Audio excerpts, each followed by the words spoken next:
Alright, sorry about that, everybody. Alright, we're getting back into it. Level 1 shenanigans coming from the side of Ventures. They do get that first kill onto the Braum. Kill going over to the Samira on Noxtrite, which, you know, as you saw last game, very much carried on the Samira, so really not the best first blood. Yeah, I'm still in shock by the AFK Braum. I'm not sure. Oh, we just lost Primus again. We're having some difficulties, everybody. I apologize. So every time we Primus talk, is lane, it is also I have not to disconnect working. and reconnect because it doesn't want, like when I hear your voice, evidently. All right, so we got some action going down on the bottom here. This is gonna be really fun to watch because even there it is, wide open, Braum sidestepped, let the ADC get hooked, and now is going to pay for his sins. I'm hoping they learn that that's not how that works. Support should always take the L for the ADC. Yeah, plus, I mean, Samir already got that first blood. I mean, they had that level 2 as well, so... Not respected, but Mystic Shock, Gooey just kind of stuck by the Nocturne. He's still going to get the taunt and the fear, but gonna flash away. So, really good game by Arsenic Fox, probably going to come back with Gooey's flash being down. Urgot gonna flip the Gnar. He's Mega Gnar, but he's still doing a lot of damage to Urgot. Nocturne, excuse me, Nautilus hook. Katana might be in trouble here. Samir did not have the range to get the auto on. Marcel's still gonna stay. Gonna have to flash out. Everyone's just so low. Ziegler gonna try and get one last kill off. Here in the third game that nobody has respect for anybody at this point. Not even the Tempers. Also getting a little too far, because they had the good trade. You know, they forced the flash and the heal from Caitlyn. They forced the flash from Ziegel.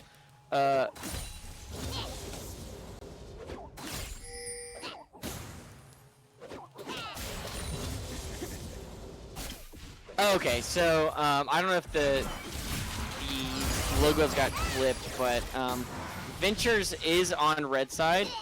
Which is, I think, black and green. And then, yeah.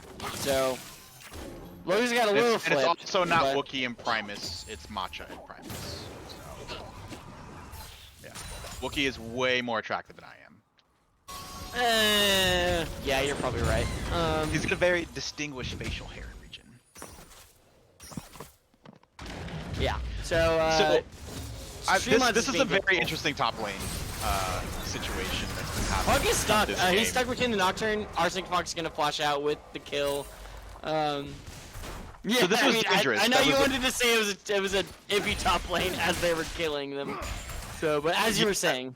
Well, what I was saying is that, like, you know, that was one of those things where, like, one misplay could have given the Urgot a double kill, and that is the last thing you want is a fed Urgot. Absolutely not. We've seen it before, and Urgot can carry the game just being Urgot. But, I mean, later, this is just laning phase right now, which we've seen change every game. This is gonna be interesting to see how it plays out having these two, like, Goliaths as supports with Nautilus and Braum. I mean, they both have a tremendous amount of, like, you know, CC or shielding or anything to help their ADC drastically, and they can also take a lot of damage.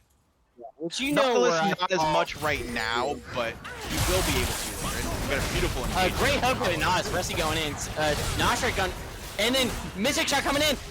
Dazzy's dead. Zezzy, Nostrike gonna go ahead and E, trying to Q, gonna try and poke a little bit more, but Braum having a little bit too many resistances with that, or a little bit more health with that Ruby Crystal, but great play by Fursu. I mean, yeah, Ventures had a really good. Oh, and another hook by Lassie! And that is a dead Braum! And that is a tower dive that I've been waiting for 3 games. Thank you. Thank you. This is what I've been telling you. I love the Nautilus. A hook can make so much difference in a game. But Permanent's gonna go ahead and ult back and the Akali roam by Mid King. So good. I wanted to talk about Nautilus, but of course Pug had to die for it. So overall, a 2-for-1, I guess, in the last minute, you know. But there's so much you could do with Nautilus that I don't think you can do with Braum in terms of making plays. Well, but I think one, Braum is the best you're at wrong. saving plays. Two, you know, Braum sometimes needs a little time to shine. You know, sometimes he's a grower, not a shower, and you have to give him the respect for that, right? Yeah. Nautilus is kind of, he's always going to do what he needs to do, and it depends on the play style. Braum, you can accidentally jump and armor the wrong teammate and win the team fight still. Yeah, I just want to see from chat who you think is the better support, Braum or Nautilus, because obviously the casters cannot decide. So, mid and Gooey going at it in the mid lane. I do see Arsenic Fox waiting the wings, but I don't think anything will happen. Just kidding. As I say that, Arsenic Fox in with the ultimate, and that is a dead Mystic shot. TF is dead, and Dragon is up. So there is a pink ward on the Dragon from the side of Virtues, but there's probably nothing they can do about it unless Diego can get some kind of pick. I mean, I think that right here can still be Dragon for Ventures. It's just really gonna determine on how they choose to take this next 3 seconds. Right. Yeah. They waited until the Dragon was up. We'll see what they can do with this fight. Gooey's going golden. Mid King having to ult out of it. I think they're just gonna try and run away and just take their drag with them. Braum with the disengage of that Q. So one of the things I'm looking at here that needs to change is we have a Samira that started off the same exact way as she did last game. And for me, if I were the Nocturne, that would be my focus. Nara's got top handled, right? You can go top so many times that eventually the other lanes are going to suffer by you staying in one lane. Which, I mean, I do like the answer for the Rift Herald, but yeah, that is going to be Mega Gnar. yeah, that's a bad 1 vs 5 fight to pick there. Yeah, Permbane, he knew, he saw the Rift go down. That little bit of flex on him. A little bit of pat. Oh wait, you're gonna pay the for King's flexing? still going in. Permbane still has Mega Gnar, but he does get gold carded. He was thinking about it. You know, he had mid King in the wings. So another thing we're kind of starting to look at right now is the Gnar is progressively getting better throughout the games. Doesn't matter who plays it. The champion on now in the 3rd game is you're seeing like even more aggression out of it, right? They're learning. Yeah, they're learning. Oh, but more mid King with a really good trade. Just 1 Q is all it takes. Gooey really can't do much against Akali at this point. Yeah, and to be honest, I don't know, like, first picking a Twisted Fate for your mid lane is the worrisome It was thing. last pick. It was last pick. That Well, was I mean, last pick of the draft. Oh, that's right, he was last pick. Oh, in the Akali. Perman, he gets the Gnarl, but I don't think. Oh, and then the Urgot the mid. And Urgot just He thought decided he to could kill Urgot him. Yeah, he thought he could, hit Mega Gnar, kill him, throw the Q, but Urgot's, Oh, and then the Nautilus pull! That is it! Oh, Katana gonna try and get out, but, let's see, the Samira goes down and gonna Ian, and then, once again, Q. All it takes is 1 Nautilus hook, and then you are dead. Because there's only so much Braum can do, with Nautilus and Samira, but, Arsenic gonna go in ult, gonna try and go for the Samira. The Samira ult goes down, and then, oh my god. So that was a really good cleanup from the Nocturne Akali, and mid King's Akali is really good. I've played against it, I've played with it. Like he's very solid on that. And that's another thing that you look at the roaming capabilities of both Akali and Twisted Fate. Twisted Fate's now, I guess was gonna roam topside was backing. Akali, her roams are going to see more weight.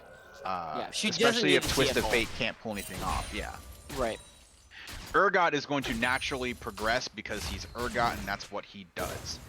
My focus, like I said, if I were on the other team, would be getting rid of that Samira and not letting her climb, because there is some CC on that team that can help her, and she's got a decent amount of peel. She's got 2 or 3 people that can peel any one of these champions off of her. Yeah, and that's the thing with the Twisted Fate. Yes, he has the ultimate, but if Akali's gonna push this lane, you know, be 20 CS up, shove in, Akali can do whatever she wants at that point. She doesn't need the ultimate to move top or bot. She can just move where she wants. And I'm starting to see, like, once again, you know, we look at down here and we look at our vision, and it's not any better than last game, but we are seeing more vision in the bot lane at least. I'm seeing a lot of lit areas, and so the bot lane is on moving both sides down right now. Yeah. Parcel is somewhat in the bottom lane, but looks like they're just gonna phase out. We're still watching the top lane, but there's a lot of coming movement back up here bottom as lane. well. And this is like, honestly, with the second dragon, if you had something else going on the board, you probably could take a better objective. But at this point, I think you just kind of go for the drag. But I would try to push this drag out another 4.5. I think Fox is gonna try and go for the TF. Mickey's gonna flash for it, and they're just gonna get the kill mid. TF doesn't have TP, and he doesn't have ultimate, so not really gonna answer the drag. So, really ballsy by Arsenic Fox, but he knew that him and Mickey could get the kill. And we have now a huge mid difference. You know, Akali now 104, 88 CS onto 63 CS on the TF. You know, the advantage that TF could bring into a fight with the ultimate, Akali pretty much going to answer no matter what anyways, and just be stronger at the same time. Yeah, and you know, I know you don't know what it's like to be a winning top lane Primus, but the Gnar up here has the chance to kind of sway the game. Mid and jungle are taking pretty much control of the mid areas of the game and locking onto objectives. We got Resi pulling into mid king, but gonna disengage.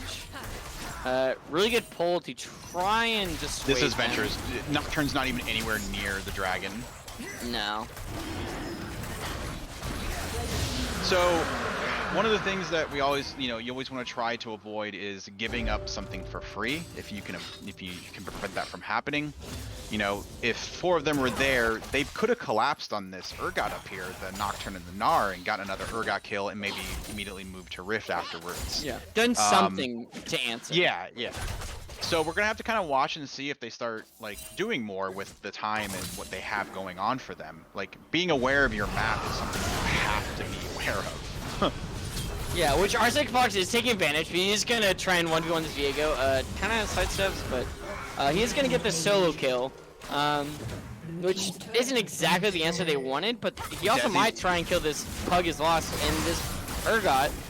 Mid is king. He's gonna miss the Shuriken. Arsenic Fox is gonna try, but Mid King going back in. Everyone missing everything, so nothing's gonna they happen. disengaged, and that was probably the best decision for both sides of that, because that fight was turning into just a slap fest. Like it was like whose wet noodle is stronger. But